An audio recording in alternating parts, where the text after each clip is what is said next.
Hey everybody, thanks for tuning in to the Ephrata Community Church weekly podcast, a conversation with our pastors and leaders meant to continue encouraging you to know God, know freedom, know purpose, and make a difference. Hey everyone, welcome back for our weekly podcast where we take time to unpack what God did in the previous weekend services, look ahead to what's coming. And Jim, you got to bring the message this past weekend. Yeah, it was amazing. We're going to take some time to dive into the details of it. But first and foremost, the most important detail, what did your mom have to say? That's right. About the I'm not service? sure if you know this, by the way, all those you tune in. My mother is a member of our community, but online member. And first of all, let me just pause and say, if you have an online relationship to Ephrata Community Church, we just want to give a thumbs up to that, right? We don't want to create ever this second-class citizen thing, like if you can't be in our physical midst. We know this, our Holy Spirit is able to do things over and above over and above what we ask or even think. And we believe that extends to our online community. My mom's in York County, watches us from there. And, I love to get the text from her in the afternoons. Almost every Sunday afternoon, I get a text from her about our service. Yeah. And, when I speak, it's always extra special or long. And her big thing this week was like, no comment about the message. It was like, just the way you pastors all love each other. Oh. And then she goes off on how the Lord commands a blessing over unity. And I just want to say that it's true, man. We're not being disingenuous. We have a mutual admiration society of just recognize the gifts that are in Matt, Dan, Kevin, Benita, go down the line, Heidi, and just so thrilled to be a part of a team that's carrying that. And I get it does command a blessing, right? I noticed you didn't say Wes or Chris in that. Yeah, we'll mention that to them. They're in Brazil, man. If they were here, I might have. Okay, maybe not. But all that to say, way to blow the blessing, buddy. Hey, it's all in good fun. That's right. But I just want to say that, it also, I think a number of people commented I just took some time yesterday to speak about the weightiness or the blessing that's on some of our leaders, and then my appreciation of you and Dan. And that was just coming from such a personal and sincere spot, but how many people commented to it, and it just reminds me how much spiritual trauma there is around church leadership that's out there. And we just want to speak peace and blessing over the journey of being able to fully engage with the community simply because you find the leadership is steadfast or trustworthy. We can't fabricate that or make it up. But we just want to say this to those of you who walk that path of spiritual trauma in that area. Our hearts go out to you, and we hope that you find safety here. Yeah. Very quick story. Through tears, a gentleman was sharing how impactful that was to him personally.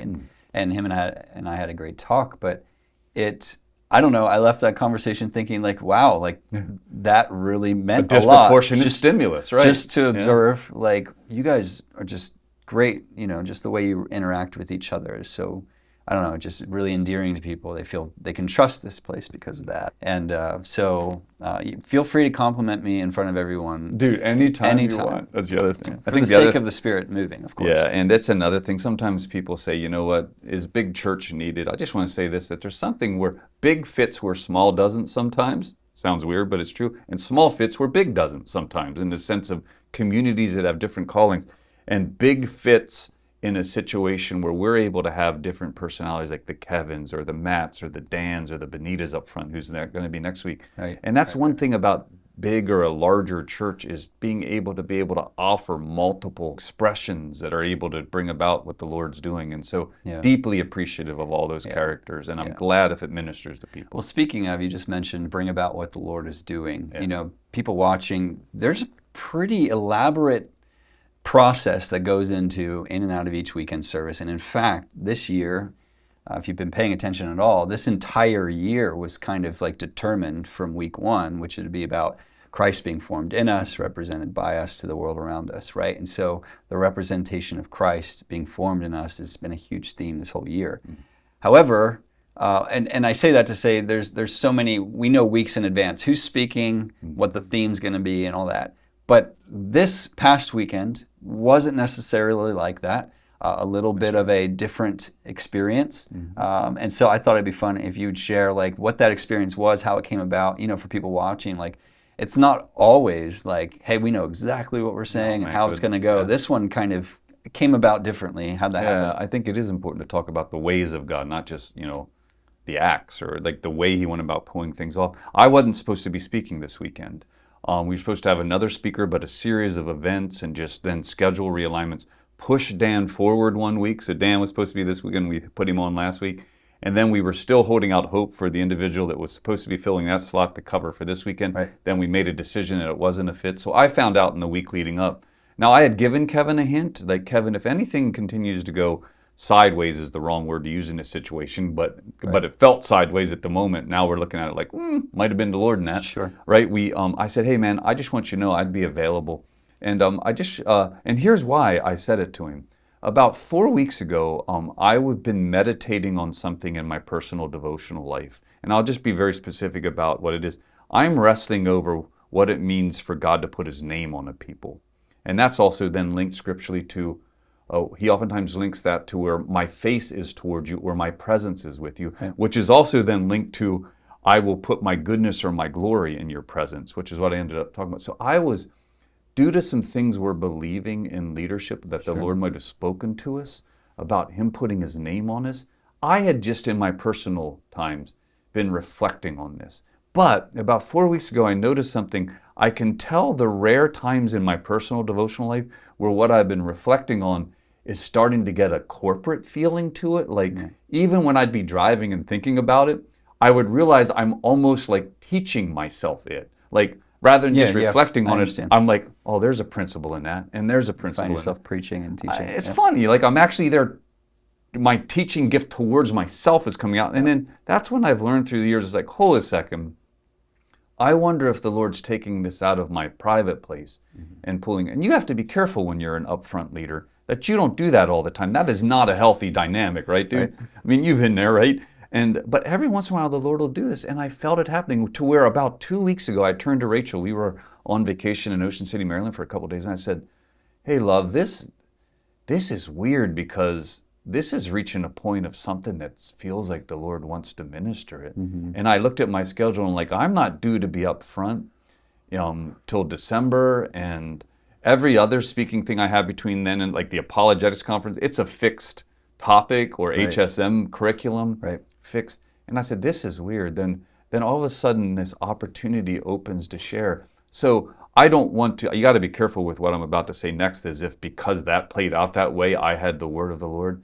I didn't. I felt like I had an opportunity to express something the Lord's been showing me about his weightiness and his goodness arriving in a place and what it does when it shows up, that I was just supposed to put one little piece of the puzzle out there and entrust it to whoever carries that piece next or adds to it, Benita next week, not even just upfront ministry, what's going on in worship, what's going on in our discipleship, take one step stuff.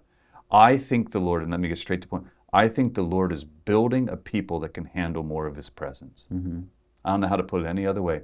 And I just want us to say yes to that possibility. And I don't want us to try to overperform in that either, because that can happen if you sense the Lord's doing something in the future that he's offering you, you begin to try to fix everything to get there. And I just want to say this, no, I feel the Lord's offering us something about more of his glory and his goodness and his presence in our midst. And I just want to say, man, if it starts to happen, are we willing to lift the gates off and say, whatever you want to do, Lord? Yeah, I'm a big fan of word pictures, metaphors. Jesus obviously was speaking in parables, and the kingdom of heaven is like this, the word of God is like that. You used one in your message, which was very humorous, very relatable, but yet helped me at least understand God and how he moves. And it would be you and Renner, Renner cannot contain the love you have for him. It would destroy him. That's right. That whole reality, I've been there, I got kids, like the full weight of who I am, literally in my strength and wanting to. I have to throttle how much I owed him. Right. And I loved that picture, one, because it sets up, I know exactly what you're saying. But then it helps, I'm going to give you a moment to speak to this. It pivots us to then posture before the Lord and say, God, I understand that you've throttled yourself towards me for appropriate reasons. And yet, if you have more for me, I want that too. Build in me the resilience, the space to hold your increased weightiness. Your increased power. And by power, I'm not talking external power that we then give away. It's just like receive the heaviness of who you are, man. Yeah. How much more I'm out of words. Right. I mean, you have the Moses picture where Moses was close enough to him at that point to call God's bluff at one. I mean, it's not a bluff to say, I'll send an angel before you. Yeah. But Moses goes, hey, I think there's more than just you sending an angel. Right. First of all, the intimacy in that, that a man, and you know that little joke I made, like heaven had to like come to a standstill for a moment. Right. To go, you just ask for more, and then to see God unfurl and say, I will show you my goodness. Right. But by the way, I have to actually protect you from the fullness of it. So I just simply say this, I keep bringing it back to the community. I don't think this is just a Jim or a Matt thing or a super inspired leader that then creates the momentum for others. I think the Lord is looking at us and saying, I might be willing to increase my passing by you. Right? And I just want to figure that out. I think it's super appropriate that this type of message finds itself within our neighboring series. And the reason being, maybe more indirectly, but of course, it's all unto its direct hit, right, on the outcome, which is you encounter God in this way. And it's no longer some type of religious obligation that I got to tell people about Jesus. Oh, man, dude. It is I've encountered him, and the woman at the well, John 4, she goes back to her hometown, her people that she relates to, and say, you have to meet this man. That's right. And their whole hometown gets saved, and then they say, we believe no longer because of your testimony or what you said, because we encountered him. And there's this, God is available to be encountered by people, not just within a church, but in a region, which is what we're believing for, just the awareness of the knowledge of God. And finding itself within a neighboring series, I think, is perfect, because as we avail ourselves to the Lord moving in our lives, the outcome of that is you're bearing witness of who this God is. Your face is glowing and people see it. Exactly right. Now, whether they know what to do with it or not, I mean, John Wesley used to say to the ministers he was training, you know, you light yourself on fire, people will come and watch you burn. Right. Yep. But here's what's interesting. I think that's not an appeal just to, again, the Jim or the Matts or the Benitas. It is a welcoming to this community. I will teach you how to be lit on fire, to be unveiled. But that is a yes. Like, it took Moses asking for it. This was not something God offered and then waited for Moses. Right. Moses says, I think I'd like a little more. Yeah. And then, and Matt, you hit something there. Thank you, because Rachel asked me later in the day after I did, she goes, well, how do you think you did with all that? And you're still carrying, when you have enough upfront time, you're able to rejoice in something you did, but also assess it. Sounds a lot like David's wife when he was dancing and said, you know, you're embarrassing yourself. Exactly right, Jim. You did it again. And I'm like, what? But how do you think you did with that, Jim? I just remember thinking, well, there's this part of me that thinks I was forcing it too much to fit into the neighboring series. Sure. Well, first of all, I got to remember. Even to the extent that you did? Yeah, like in other words, was I forcing it? But then I was like, okay. No, I did not force that. There is something about neighboring that is about certain disciplines we can do to remind ourselves. Of course. But there is another thing about, man, you understand the weight of glory on God, therefore on you, therefore on your neighbor. Yeah. It is a trickle-through effect. Right. And it's not even just a logical or mind, like, I understand it now and I'll act differently. It's an encounter with a God who marks you. You're changed by him. At least that would be my personal way that I have been transformed by God. So I don't know what stream of the church that finds itself in, Jim, in light of your ICL course. But like, I firmly hold to this belief out of 2 Corinthians 3, beholding the Lord as in a mirror, then transformed into his image. Like, if you want to be like Christ, who was so desirable, everybody ran up to him, he influenced all the crowds, people were hanging on every word, receiving him in his teaching, and of course he worked miracles.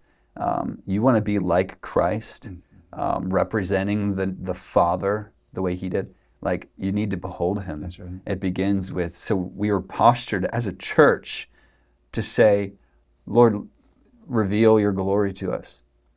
We say yes to this. And I think the fruit of that encounter is likeness. That's right. We are like Christ. That's right.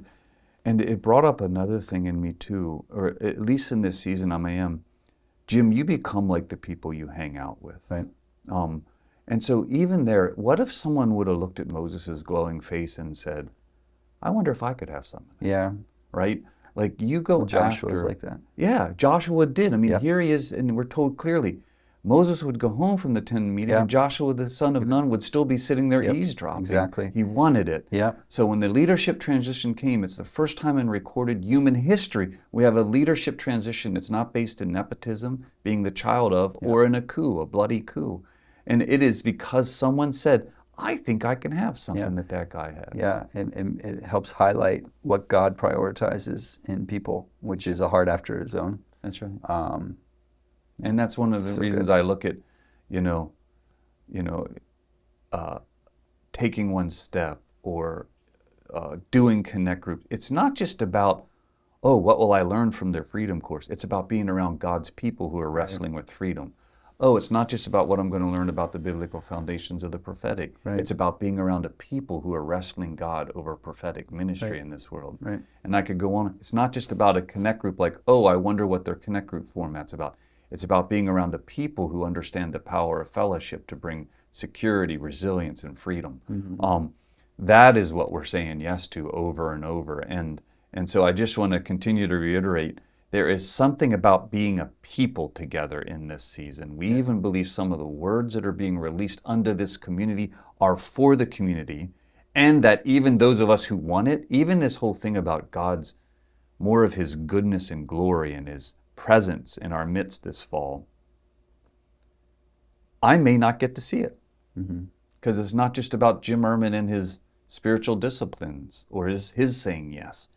I believe I'm actually turning to a people and saying, could we do this together? Like there's a part of me that if my performance side wants to pull the fast forward from January to like October and say, if the Lord's saying he wants to come to our house, come on, let's do something together. Right. That we are saying we're preparing the house, right? Yep. And I'm not saying we should do that. There's a part of me that is to the 100 or so of you that are going to watch, I don't know, I'm making up numbers now. Would you just literally hear my appeal now and say, would you say to the Lord this week, Lord, if what they're saying is true, man, speak, your servants are listening, and just let the Lord move us to something, and then see what happens, right? Because if he's coming to our house, Zacchaeus didn't send messengers ahead to fix things, didn't panic. It just says he immediately got down and went with the Lord. I just want us to, let's go with you. Whatever this means at the other end when we get there. So good. And you get to the other end, and it's no small thing for this man to say, I am transformed, and I'll give away 4 times, even if I don't even have my possession anymore, because the Lord's going to meet me in what I've taken from this world. That's going to be pretty good. I think there's an invitation. Thrilled, man. We have Benita up this week. Come on, how often do we get? Yeah. And I even forgot she was going to be up when I'm up there talking about when I see the weight of glory occasionally show up, when Benita starts tearing into a stronghold, literally take cover. Something's coming down, right? And then it's so thrilled that she better deliver this weekend. I know, man. No pressure, girl. It's on you.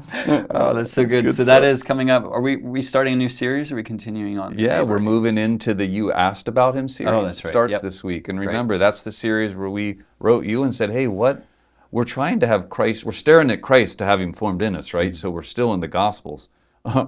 Whether you like the fact that I jumped to Exodus or not this week, we're still in the Gospels, and we're simply saying, Lord, what were some of the things? And Benita took one of those topics, and she'll be up this week. Then Kevin's up the next. It's going to be a fun little lineup as we wrestle through these. I don't want to say the hard things of Jesus, but the delightful complexities of what it means for God to be among us and to be talking to us. It's so good.